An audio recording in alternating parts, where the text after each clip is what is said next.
Assalamualaikum warahmatullahi wabarakatuh. I'm PUTRA bin JOHARI. So for this uh, lab test for workshop, it has two. It have two questions. The first question requires us to use the multi-sim simulation, and the second question requires us to use the MATLAB application simulation application. So for question one, it requires us to make this circuit. So here it is. I already made the circuit as shown here. So we need to measure the voltage, the current, the voltage around the loop, and the current node. So for the first table, for table 1, we must measure the voltage at AB, BC, AD, DC, BD, and AC. So for AB, it is here. A, B, we must put the reference here. And for BC, it is here.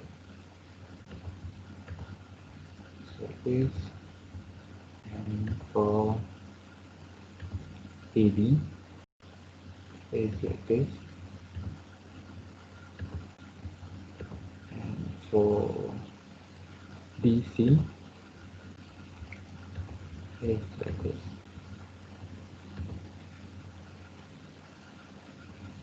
BD, for BD, voltage at BD, it is here, so the reference will be here. And the AC,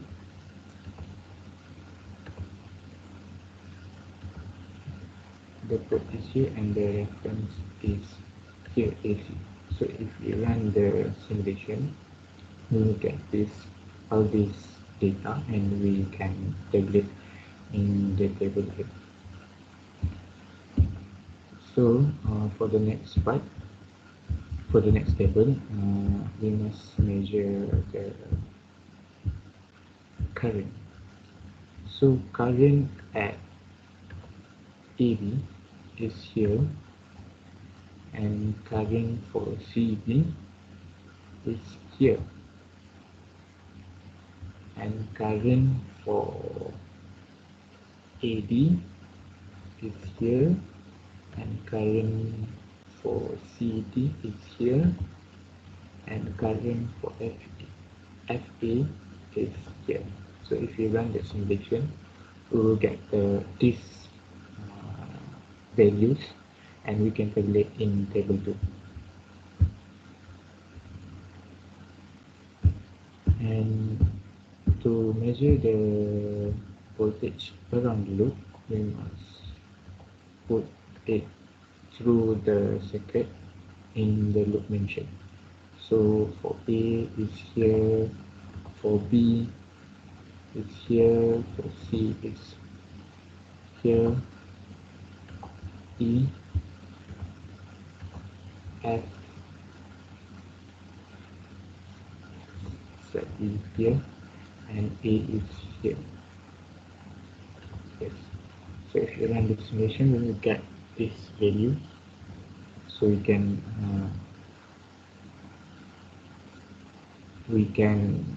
sum it up and calculate the data. So we can do the same with all the group here for ABDA, for BDCB, and for ABCDA. So for table 4, we can measure the currents at node A, B, C, and D by placing the probe here. The probe is here, for B is here, for C is here, and for D it's here. So if you run the simulation, we'll get these values and we can tabulate the data in the table form. So for question number 2, we must calculate the hypotenuse of C here, and using this right angle triangle. So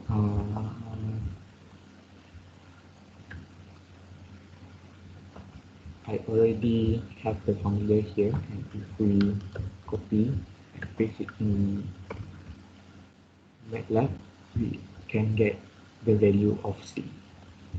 And for question number 3, we must find the average value of A, B, C. So if we sum it up and divide by 3, we can get the value like this.